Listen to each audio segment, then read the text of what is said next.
कार्तिक, उठो बेटा, उठो बच्चे, 6:30 बज गए, स्कूल नहीं जाना है क्या? माँ भूमिका ने बेटे कार्तिक को आवाज़ लगाई।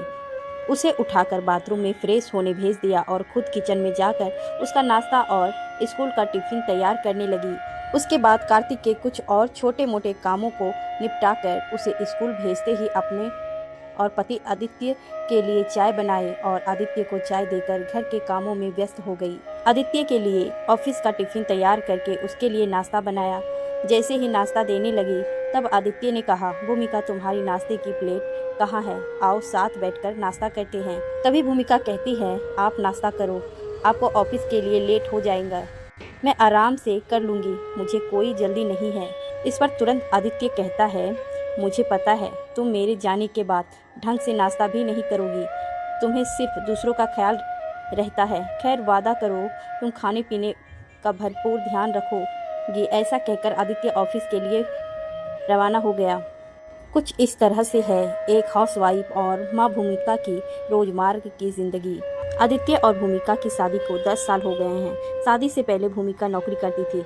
जब भूमिका माँ बनने वाली थी तब ना जाने उसके मन में कितने तरह के विचार, उमंगें व तिरंगों ने जन्म लिया और उसने मातृत्व के सफ़र को बखूबी तय करने का निर्णय किया। घर की जिम्मेदारियां से और बेटे की परवरिश में भूमिका कोई कमी नहीं रखती थी।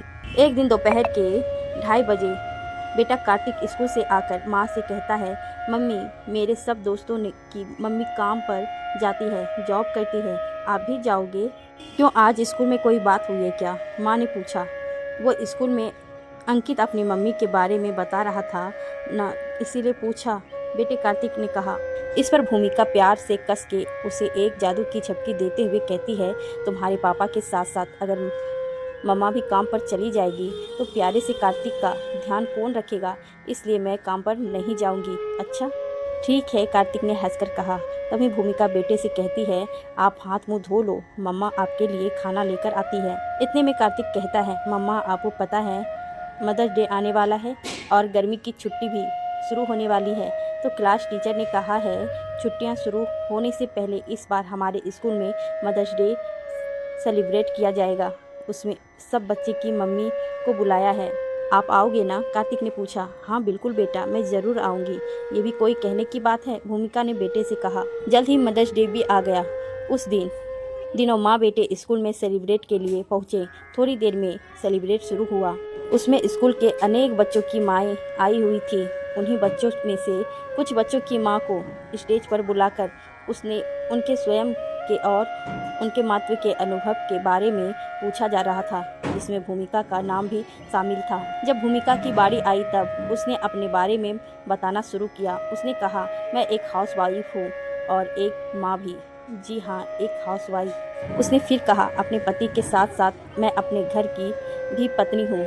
जिस तरह से मुझे अपने पति से प्रेम है वह मेरे पति और मैं उनकी पत्नी, वैसे ही मुझे अपने घर से प्रेम हो गया है। शादी अगले दिन गृह प्रवेश के वक्त रोली से रंगे हुए पैरों के अमीर निशानों को देख जो कि घर की चौखट से अंदर आ रहे थे, उसी दिन मैंने घर से प्रेम करना शुरू कर दिया। जीवन की हर कठिनाइयों में चाहे जो कुछ मर्जी हो जाए, पति से कभी अलग ना हुए। कुछ ऐसा प्यार भरा रिश्ता पति पत्नी के बीच में होता है, घर के साथ भी कुछ ऐसा ही रिश्ता बन गया है। फिर भूमिका ने अपनी मातृत्व के सफ़र के बारे में बताना शुरू किया। उसने कहा, बहुत लोग मुझसे पूछते हैं कि तुम पढ़ी लिखी हो, तुम नौकरी क्यों नहीं करती हो, क्या घर पर रहती हो? तुम घर पर रहकर बोर नहीं हो जाती? घर से बाहर निकलो, खुद कमाओगी, तुम्हारा आत्मविश्वास बढ़ेगा। शादी से पहले तो तुम नौकरी करती थी, तो अब क्यों छोड़ दिया? कुछ लोग ऐसे भी कहते हैं जो घर पर रहते हैं उनकी अहमियत कम हो जाती है। ऐसे बहुत से मशवरे मुझे समय समय पर दिए जाते गए हैं, परंतु मैं थोड़ा अलग सोचती हूँ। मुझे जो ठीक लगा मैंने वह किया। कार्तिक के पैदा होने के बाद जीवन ने मुझे 2 अवसर दिए। पहला अवसर, अपनी नौकरी को जारी रखो, दूसरा, नौकरी छोड़ दो। अपने नन्हे शिशु के पालन पोषण में कोई कमी ना रखते हुए इसके सुंदर भविष्य के निर्माण में मुख्य भूमिका निभाऊं। बहुत सोच विचार करने के बाद मैंने दूसरा रास्ता चुना, क्योंकि यह मेरा अपना स्वयं का फैसला था। भूमिका ने फिर कहा, जीवन में हर किसी की अपनी अपनी इच्छाएं, अपने अपने विचार होते हैं। सबको अपनी इच्छा पूरा करने का अधिकार है। मुझे घर पर रहकर अपने दायित्व का, अपने मातृत्व का निर्वाह करना उचित लगा, सो मैंने वह किया। मुझे अपने बच्चे और अपने पति के इर्द गिर्द घूमती दुनिया का सफ़र करने में बड़ा मज़ा आता है। मैं इसका आनंद उठाने में बिल्कुल नहीं चूकती हूँ। उदाहरण के तौर पर मैं इंतज़ार करती हूँ कि कब 2:30 बजे और कार्तिक घर आए। उसके कदमों की आहट सुनते ही घंटी बजने से पहले मैं उसके लिए दरवाज़ा खोलती हूँ। ऐसा करने पर जो बच्चे के चेहरे पर मुस्कान देखने को मिलती है और वह कहता है, अरे मम्मी, आपको कैसे पता चला? वह मुस्कान इस दुनिया के सभी सुखों से बढ़कर है। स्कूल आते ही उसे जोर से गले लगाती हूँ। मेरा ऐसा मानना है कि इससे बच्चे का मानसिक विकास तीव्र गति से बढ़ता है और माँ और बच्चे में भावनात्मक संबंध बढ़ता है। बच्चे को भी लगता है कि घर पर कोई तो है जो उसका इंतज़ार कर रहा है। उसके हर एक सवाल का जवाब देने के लिए मैं हर पल उसके सामने होती हूँ। यह मेरे अंतर्मन को खुशी देती है। जो अनमोल पल मैं घर रहकर अपने नेत्र रूपी कैमरे में कैद करती हूँ, वो आने वाले भविष्य में याद रखने वाला पल होंगे। मैं घर रहती हूँ, इसीलिए यह सब देख पाती हूँ। कई बार मुझसे आस पड़ोस की माएँ कहती हैं कि उसके बच्चे घर बहुत बिखेर कर रख देते हैं, और मैं कहती हूँ कि मेरा बेटा कार्तिक घर को बिखरे और मैं संवारूं। बच्चे के बड़े होने के बाद जब यह नौकरी करने बाहर चला जाएगा, तब कोई नहीं होगा घर को बिखरने वाला। फिर हम चाहेंगे कि घर में रौनक हो, कोई तो आए।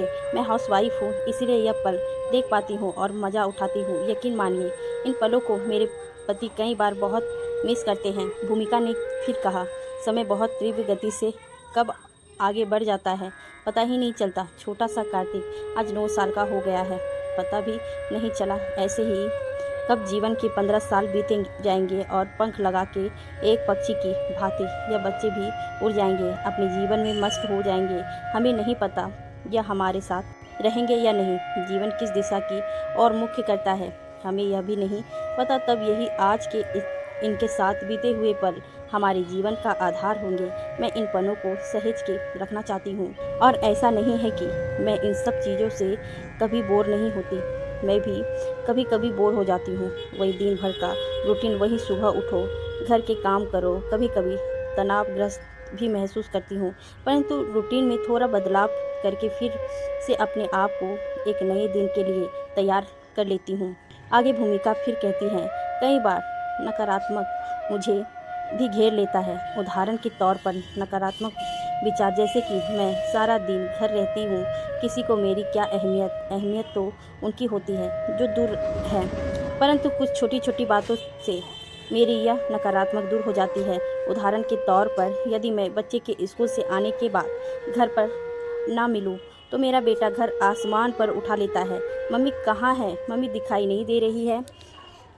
ऐसी अनेक छोटी छोटी बातें में मेरे अस्तित्व को और मजबूत कर देती है। जैसे एक हाउसवाइफ के साथ होता है, वैसे एक नौकरी पेशा माँ के साथ भी होता है।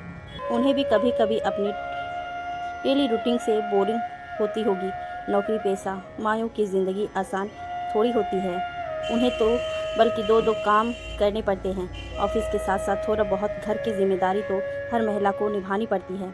वो भी नौकरी करते हैं समय अपने बच्चे के उन पलों को बहुत मिस करती होगी और सोचती होगी कि कब काम खत्म हो और घर जाकर बच्चे के संग खेले, उसके साथ समय बिताए। आखिर माँ तो माँ ही होती है, ऐसा मेरा मानना है। तो हाउसवाइफ की भूमिका निभाते निभाते ऐसा है मेरा मातृत्व का सफ़र, भूमिका ने अंत में कहा। भूमिका के शब्द को सुनने के बाद तालियां की आवाज़ से पूरा स्टेज गूंज रहा था और दूर खड़ा अपनी माँ को सुन रहा कार्तिक अपनी माँ पर गर्व महसूस कर रहा था। कहानी पढ़कर आपकी प्रतिक्रिया के इंतज़ार